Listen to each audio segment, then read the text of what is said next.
नमस्कार. आज आपण अशा एका अत्यंत पवित्र आणि गूढ गोष्टीवर प्रकाश टाकणार आहोत, जी जगभरातील लाखो ख्रिस्ती बांधवांच्या गळ्यात पाहायला मिळते. ती म्हणजे चमत्कारिक मेडल, म्हणजेच मिरॅक्युलस मेडल.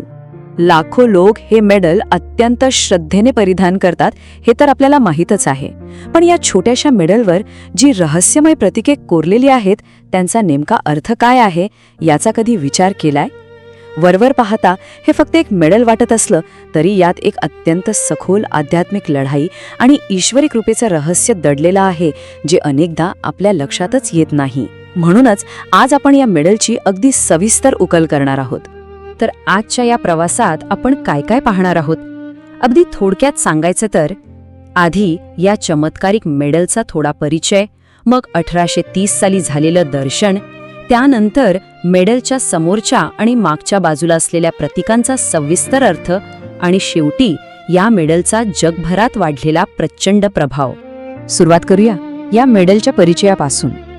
खरं तर या मेडलची निर्मिती संत कॅथरीन लबोरे यांना झालेल्या एका अद्भुत दृष्टांतातून झाली, आणि पुढे ॲड्रियन वॉशेड या प्रसिद्ध सोनाराने ते प्रत्यक्ष साकार केलं.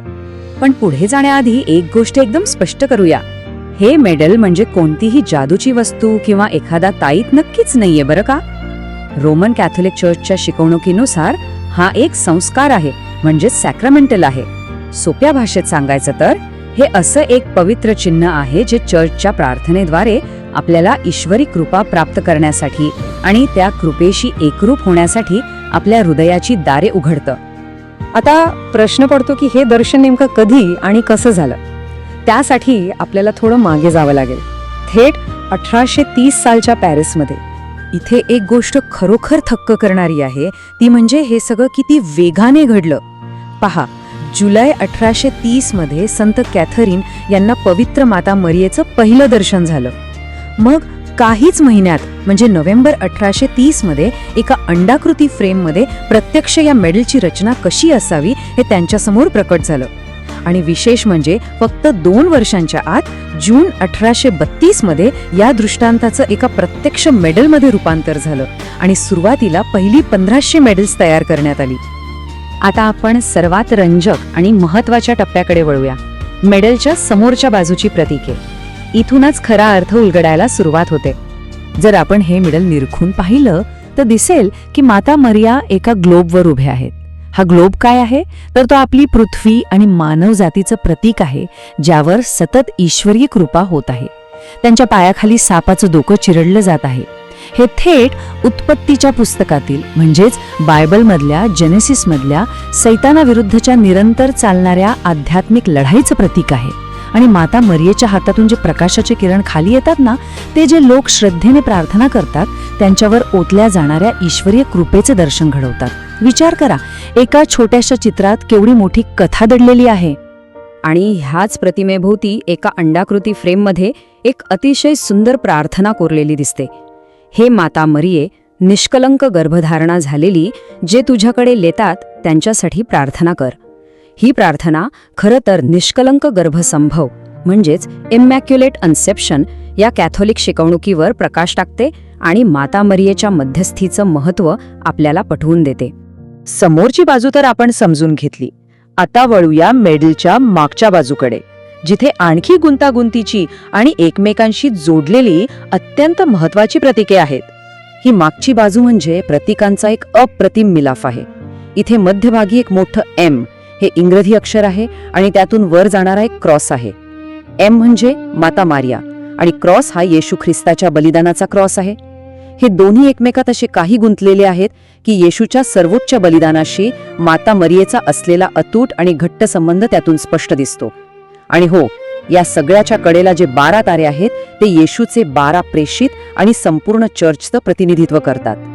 याच बाजूला अगदी तळाशी 2 हृदये आहेत, आणि हा तर या मेडलचा गाभाच आहे असं म्हणता येईल. डावीकडे आहे येशूचं पवित्र हृदय, ज्याला काट्यांच्या मुकुटाने वेढलेलं आहे, आणि उजवीकडे आहे माता मरियेचं निष्कलंक हृदय, जे एका तलवारीने आरपार भुसकलेलं आहे. ही दोन्ही हृदये खऱ्या त्यागाचा आणि वेदनेचा अर्थ सांगतात. आणि जर बारकाईने पाहिलं तर या दोन्हींमधून वरच्या दिशेने ईश्वरी प्रेमाच्या ज्वाला बाहेर पडत आहेत. हे खरोखरच अंगावर काटा आणणारं प्रतीक आहे.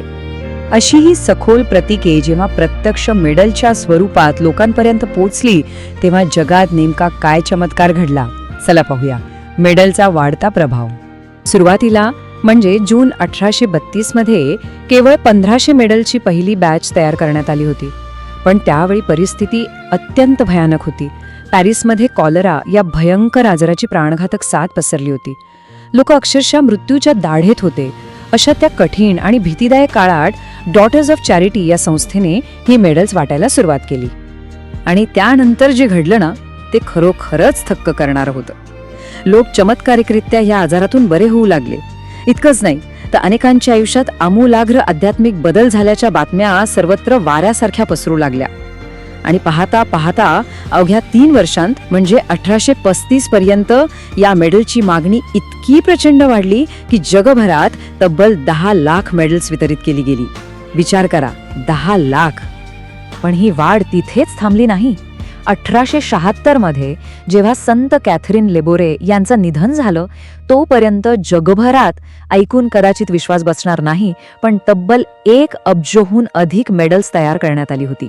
1 अब्ज हा प्रचंड आकडाच या प्रतीकांच्या आणि त्यामागील अढळ श्रद्धेच्या अफाट शक्तीची साक्ष देतो. तर मंडळी, या संपूर्ण सादरीकरणाच्या शेवटी आपण सर्वांनी एक विचार नक्की करायला हवा.